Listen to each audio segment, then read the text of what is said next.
बिस्मिल्लाहिर्रहमानिर्रहीम। अस्सलामुअलैकुम दोस्तों, उम्मीद करती हूँ कि आप खैरियत से होंगे। Welcome back my YouTube channel amazing recipe. आज मैं आपको बताऊंगी रेस्टोरेंट से स्टाबी का मिल्क शेक पीते हैं तो वो बहुत क्रीमी गाढ़ा और मजे का होता है, लेकिन घर पर जब बनाते हैं तो उससे कंपेरेटिवली थोड़ा सा पतला सा होता है और उतना टेस्ट नहीं मिलता। तो आज मैं आपको बताऊंगी कौन सी अंदर की बातें हैं, कौन से राज है, टिप्स एंड ट्रिक्स से मतलब के इंशाल्लाह A to Z सारी बातें मैं आपको गाइड करूंगी और आपको आज आ जाएगा मजा। चले जी बिस्मिल्लाहिर्रहमानिर्रहीम। तो यहाँ पे सबसे पहली और अहम बात, स्ट्रॉबेरी जब भी हम मार्केट से खरीदते हैं तो अच्छी तरह से धोते हैं। मैंने इसमें पानी डाल के इसको 5 मिनट पानी में रखा था, फिर इसको अच्छे से धो लिया था। ठीक है, इसके बाद आपने इसके पत्तों को कर देना है रिमूव और आपने इसको काट के कर लेना है दो। ठीक है, अच्छे से किसी भी पल को चेक करते हैं कहीं ये गला हुआ तो नहीं, खराब तो नहीं। ये चीजें बहुत बेटर करती हैं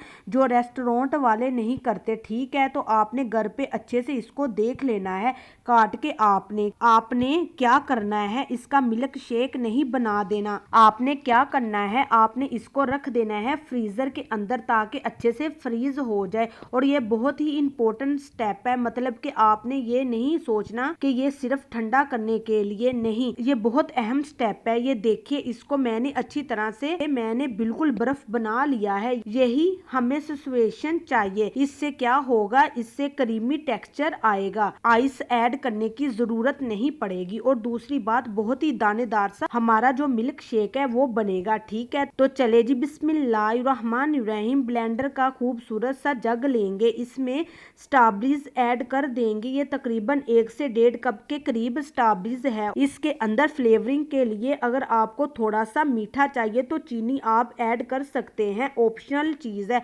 लेकिन जो मजे की चीज यहाँ पे ऐड करूंगी वो है मेरे पास क्रीम। आप घर की मलाई ले ले, मार्केट की क्रीम ले ले, जो भी आपके पास इनेबल हो। इससे टेस्ट भी अच्छा आता है और एक क्रीमी सा टेक्सचर आपको मिलता है जो कि रेस्टोरेंट में होता है ज्यादा। ठीक है, ये ऐड कर देंगे। और अगली चीज इसके अंदर ऑफ कोर्स हम ऐड कर देंगे दूध, अच्छे से बॉईल किया हुआ दूध। इसको मैंने ठंडा कर लिया था, ये इसमें ऐड कर देंगे, लेकिन बहुत ज्यादा नहीं ऐड करेंगे, हमने इसको थोड़ा सा गाढ़ा रहने देना है। ठीक हो गया। अब इसके अंदर आप चाहें आइसक्रीम भी ऐड कर सकते हैं, डिफरेंट फ्लेवर आते हैं वो भी ऐड कर सकते हैं, लेकिन इनकी जरूरत नहीं पड़ेगी। आपने क्या करना है, इसको अच्छी तरह से करना है ब्लेंड।